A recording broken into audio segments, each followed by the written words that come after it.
Hey everybody, welcome back to In Bed with the Millennial. I'm the Millennial Bay, and this is my bed, and it is still the start of the school year, which means I'm still talking about sex ed for college students. And today I want to talk about three major things that intersect and come up a lot during college experiences, and that is sex, alcohol, and consent. So let's get into it. You may be wondering, Javay, why are we talking about sex, alcohol, and consent? We not understand those three things, which you probably do.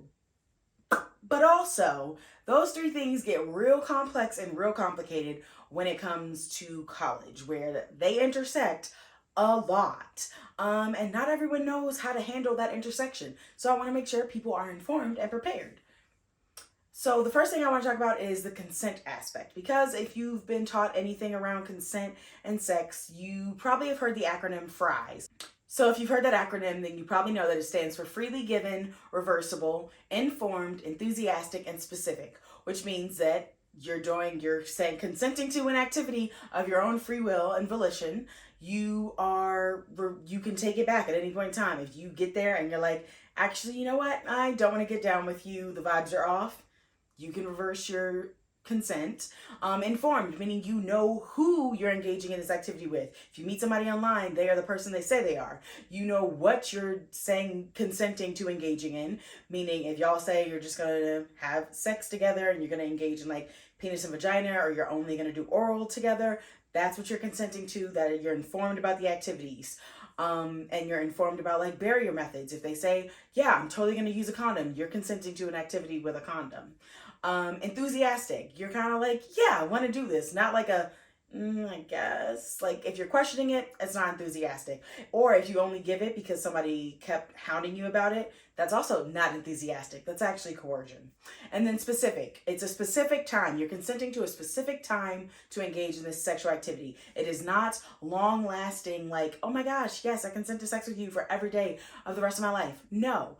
Just like being in a marriage doesn't mean that you're always consenting to sex with your partner, doesn't mean that just because you said yes to sex with someone one time means that you want to continuously do it with them. So if you've heard that acronym F.r.i.e.s and you understand that much about sex, how then does it get complicated when you introduce alcohol into the mix? Well, considering that by the definition of F.r.i.e.s, you would not be able to consent if you were under the influence of alcohol or drugs. So, on college campuses where people engage in activities that may involve alcohol or drugs, how can you give consent for sexual activities if you're using them? Do you see what I mean about this is complex? So, how do we navigate that? Because, like, I can even say I engaged in sexual activity in college and I was definitely under the influence of alcohol. So, what can we do? Well, as I've said previously before, it is important, one, to know your body when it is being influenced by alcohol or drugs. Meaning, if you were someone that is choosing to go out and party in college and you're drinking, you know what your body is like with different types of alcohol and with different amounts of alcohol. Because if you have an awareness of your body, you can recognize if something is off and you're a little bit more cognizant about the decisions you're making. I won't say they're always the best decision because alcohol does lower your inhibitions, but if you have a better understanding of what you're more likely to do because you're drinking, you can make it little bit better of decisions. But if you're completely new to it and you're just like, yeah, I'm gonna go drink and I've never done it before, I don't know anything about my body and alcohol, your decision making is probably not going to be the best. So making sure you understand your body on alcohol is extremely important. Also knowing what you're comfortable with when you're in a sober state for when you might be drinking. So if you're soberly like, hey, I really like this person, like I would be open to sexual activity with them if the conversation comes up, the vibes are right, we're both in the same mood, like I would be open to it. And then if you happen to be in that space with someone with alcohol, you already have an understanding of how you'd feel. But it's also important to listen to your body. If while drinking the alcohol, you were like, actually, I don't think I want to do this. Listen to your body. You don't have to just because sober you was like, yeah, I totally want to have sex with them. So pay attention, like not make the decisions while you're sober, but like have an understanding of what you're comfortable with while you're sober. So that way you don't really have to like fully delve into do I want to, do I not want to while intoxicated, if that makes sense. And if it doesn't, let me know. Another thing to keep in mind is the situation in terms of a college setting. So if you know anything about colleges and universities, when it comes to instances of sexual activity and the mix of alcohol, if something were to happen and it was later reported, the use of alcohol would make it so, by university standards, then no one consented to the activity because alcohol was involved. This is also where it gets tricky because depending on who said what happened first and the way that gender is policed in our society, certain people can be more prone to getting in trouble and charged with different types of crimes if alcohol is in the mix because of how we view sex and the way that gender politics plays into things and how we think that women or female identified bodies need to be protected in terms of sex and men or male identified bodies are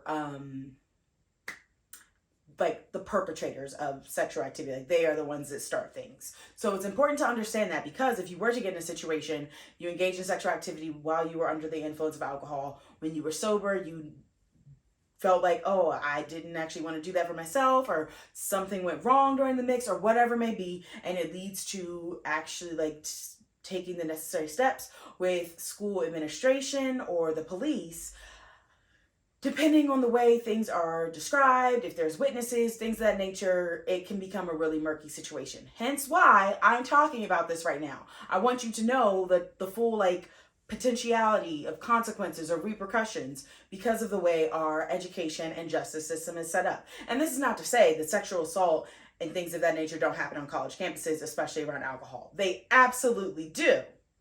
I'm trying to express that for folks who are not really used to being in that environment and don't really understand the situations and the boundaries and things of that nature, it's important to know what can happen in the after effects if you don't understand everything, if you're not making the best choices for you. So if at any point you have any inclination that you're like, I don't really know if I want to do this, don't do it. If you have been drinking, you've been using drugs, and you're thinking, actually, this might not be the move for me, it's not the move, then go ahead and move on. Or if on the other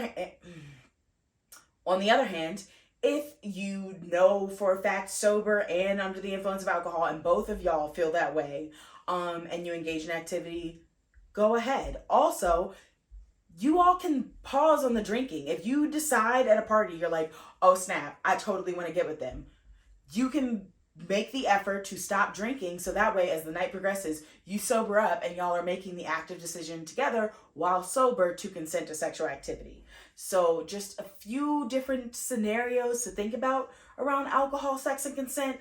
But trust me when I say, no one is 100% pro at this. It is a real murky situation. It is never black and white. It is dependent on the individuals involved, the circumstances, the university that you're attending. All these different pieces play into it. So you just have to keep that in mind. But I will say, definitely be mindful of where you're going and participating in drinking or drug use when it comes to college campuses. Definitely only go out with people that you know. If you're just getting on campus and you're like, oh, I want to go to parties, talk to your suite mates, your roommate. See if they already know people that are there. If you already know people that go to your same school, connect with them. Connect with people in student organizations that you've joined. Don't just walk into any old party and just woohoo it, because not every situation is a safe situation. And as much as it sucks to say that, it is the reality of the world we live in. So make sure you're going to parties with people you know. Make sure you're always sharing your contact information, sharing your location. So that way if you do decide to leave with someone, people know where you are. Always, these are just basic rules, reminders.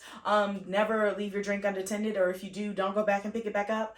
Either leave it with a friend, take it with you in the bathroom and cover it with toilet paper, whatever you got to do, but don't leave your drinks unattended. And continue to drink your water. One drink means 1 cup of water. Keep it going.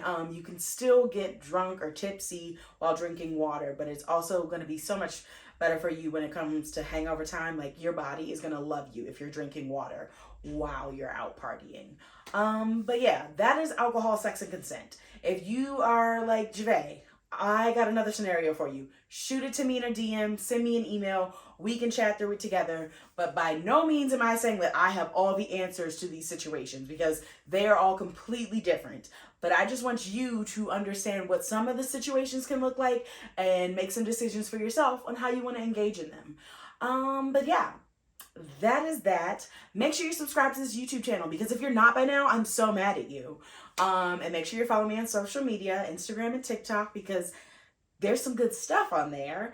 And definitely make sure you are subscribed to my email newsletter, because I send a lot of stuff there. And come back next week, because I'm actually going to be talking about kink and BDSM for college students, because no one really does. So I'm gonna. But until then, I'm going to see you later. Deuces.